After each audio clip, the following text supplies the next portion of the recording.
guys, welcome back. Today we're going to keep talking about the myriad greenskins that make up the Orc and Goblin army. And today we're going to start with Black Orcs. Black Orcs are the biggest, meanest, and strongest of all orcs.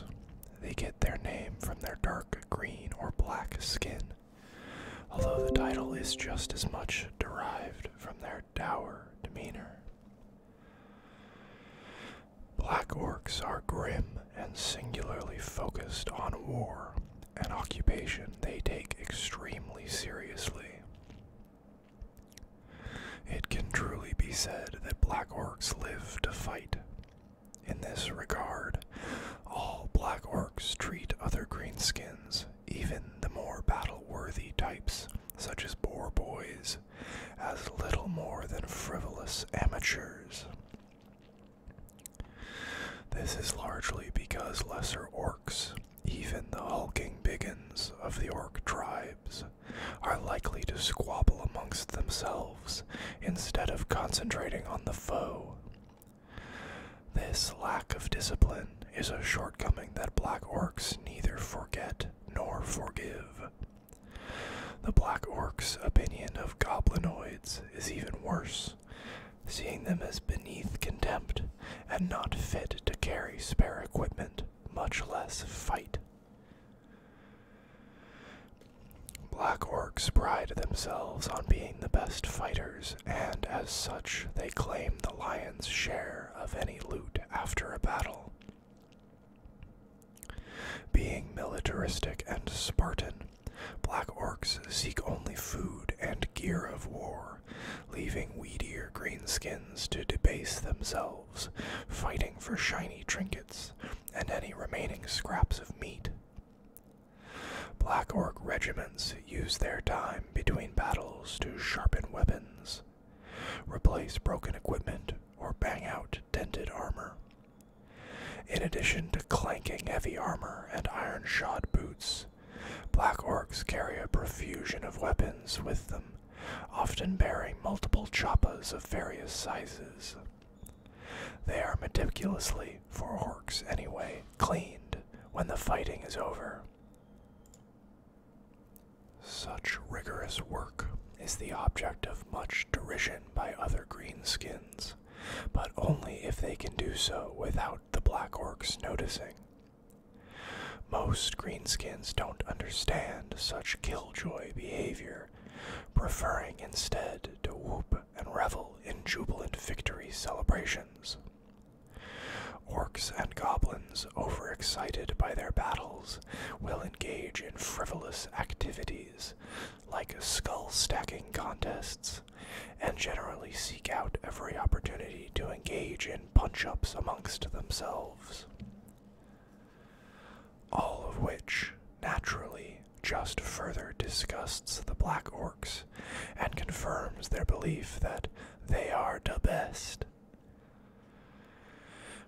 The origins of the Black Orcs and how they came to be so different are shrouded in mystery. Some maintain that Chaos Dwarfs, growing tired of the unruly nature of their other greenskin slaves, magically bred the more disciplined Black Orcs. If this is true, their experiment failed badly, for Black Orcs are willful and independent-minded, far more likely to lead than to follow.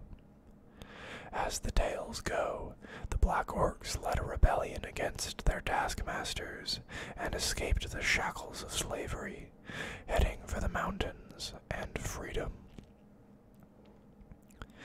Regardless of history, pure Black Orc tribes remain rare, though legend tells of such notorious tribes as Ulot's Bashes, the Steel Fangs, and Grimlot's Grindas that dwell in the Dark Lands.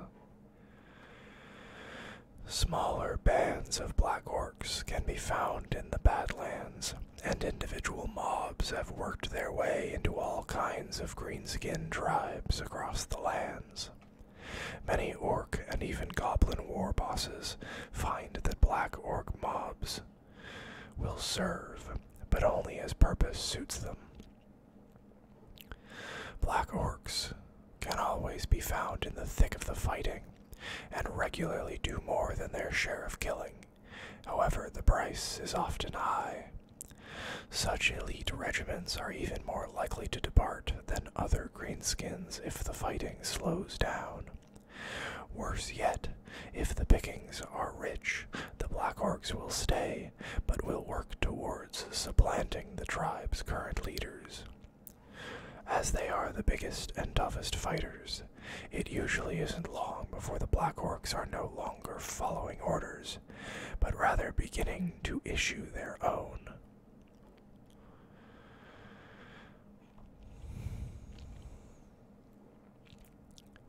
Savage Orcs.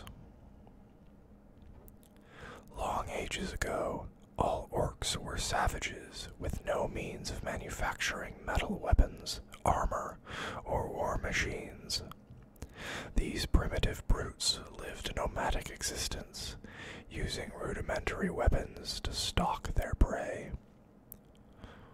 It is no easy task to bludgeon to death a great land leviathan using only simple clubs, yet such contests proved immensely satisfying to the low-browed warriors. A day full of fighting mammoth creatures followed by eating them was proper living. When early Orc tribes encountered and fought more advanced races, they coveted the superior metal armor and weapons of their foes. Captured gear was hotly contested, though some tribes shunned the shiny contraptions, preferring traditional weapons of bone, wood, and stone. When some Orc slaves escaped their bondage under the Chaos Dwarves, they returned to the tribes with a knowledge of metalworking. Soon, most Orc tribes could make their own metal weapons, and those that refrained from such advancements became increasingly distinct. Over the long years, the Savage Orcs, as they are now known, have kept to the old ways. These Orcs wear little or no clothing, and their grunt-heavy language is significantly cruder than other Orcs, which is saying something. When they cannot get their limited thoughts across, Savage Orcs resort to wild gesticulation, or even scribble simple stick pictures in the mud or upon cave walls. Savage Orc tribes observe all manner of odd rituals and include many shamans. It is the Savage Orc shamans who bestow the tribal markings, such as war paint or tattoos, upon the assembled warriors. The Savage Orcs believe so strongly that these signs of Gork and Mork's favor offer protection, that enemy sword blows and arrows really can be deflected by the Orc's self-generated aura of faith. This is a wondrous thing, and confirms the Savage Orcs' belief in their old ways. In battle, the bare flesh of the primitive Orcs and their striking tattoos is a disturbing sight. Some tribes, like the Bone Clubs, use patterns smeared across portions of their bodies, while others use pictograms, like the lightning bolt glyphs borne by the Uga Ugas tribe. A Savage Orc's clothing, if any, is made of animal skins, which add to their wild appearance. The Bone Clubbers tribe favors tiger pelts, while the snake skins famously wear the brightly patterned hides of enormous serpents. It isn't just their appearance that is wild, for Savage Orcs drum and chant themselves into a bloodthirsty rage before a battle. While other greenskins might find their backward customs odd, all agree that Savage... I'm so sorry, my headphones just cut out. 1 second. Goodness. That that scared me for a second. I'm so sorry about that. If any of you have had old Bose sound-canceling headphones, you might know that if you move incorrectly, it'll just start clicking the what do you call it? Noise suppression. Sound canceling on and off. Anyways, I'm sorry. Where were we? While other greenskins might find their backward customs odd, all agree that savage orcs are ferocious fighters. Once engaged in combat, savage orcs beat foes enthusiastically with hefty clubs and stone axes, or stab at them with flint-tipped spears. Some savage orcs use bows, firing stone-tipped arrows to fell enemies from afar. Savage orcs are also known to employ a big stabba, a 2-orc team carrying a log-sized spear. This traditionally has been used for hunting, since the lands were full of enormous reptilian beasts. Back then, savage orcs liked to recall, orcs was orcs and beasts was big. Some tribes can boast of a mob of savage orc biggins, the fiercest fighters who are often marked with the most outlandish war paint, or bear a larger amount of shrunken heads, bangles, or other fetishes.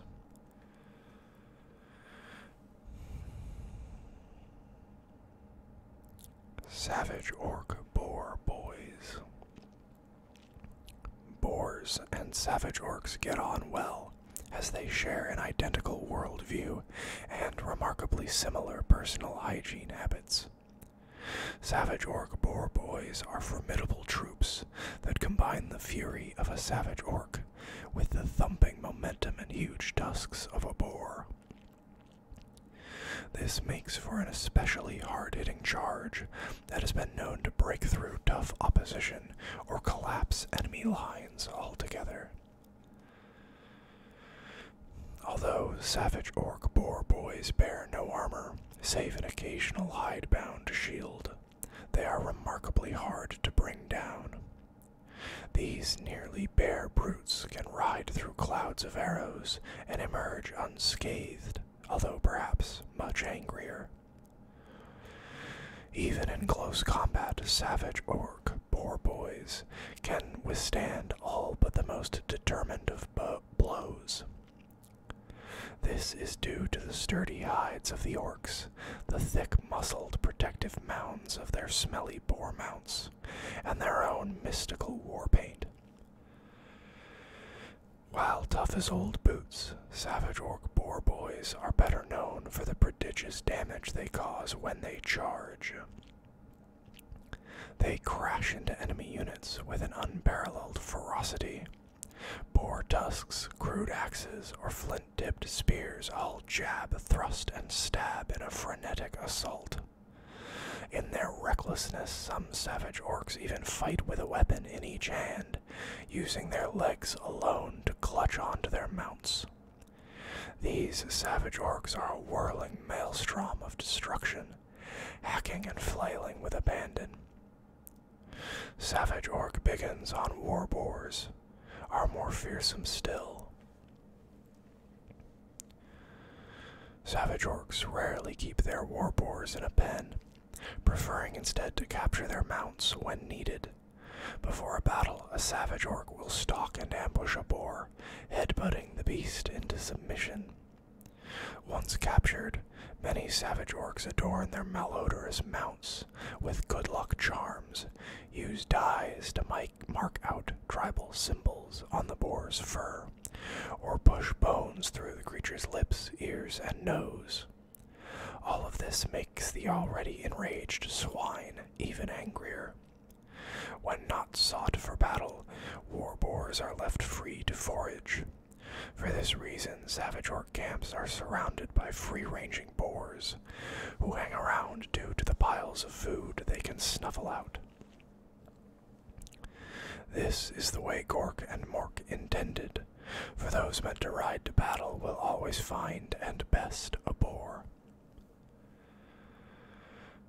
The Idol of Zak-Alug. The Ed Under's tribe contains many mobs of exceptionally brawny warriors, and they have never lost a battle. This would normally mean a rise in recruiting and large territorial expansions, but the Ed Undas are hampered by a great millstone around their necks in the form of the stone idol of Zak-Alug.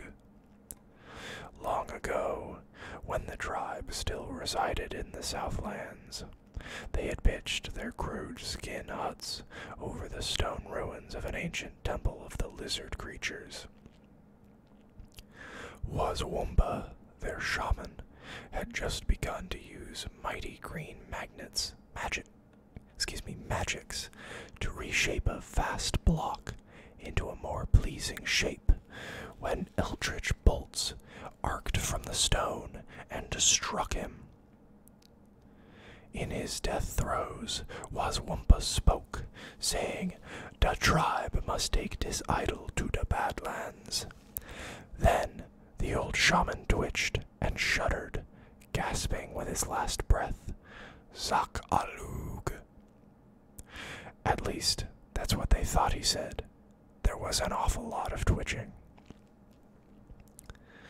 Being extremely superstitious, the tribe has ever since dragged the monumentally large stone with them as they make their slow journey northwards. Each night they make camp around it, and anyone who dares attack soon learns that the ominous rock is imbued with potent magics. The strange idol glows, granting the Ed Undas and their shaman mysterious powers. And that is where we are going to end this video for today. I hope you guys enjoyed it. And I'll see y'all next time. Bye-bye.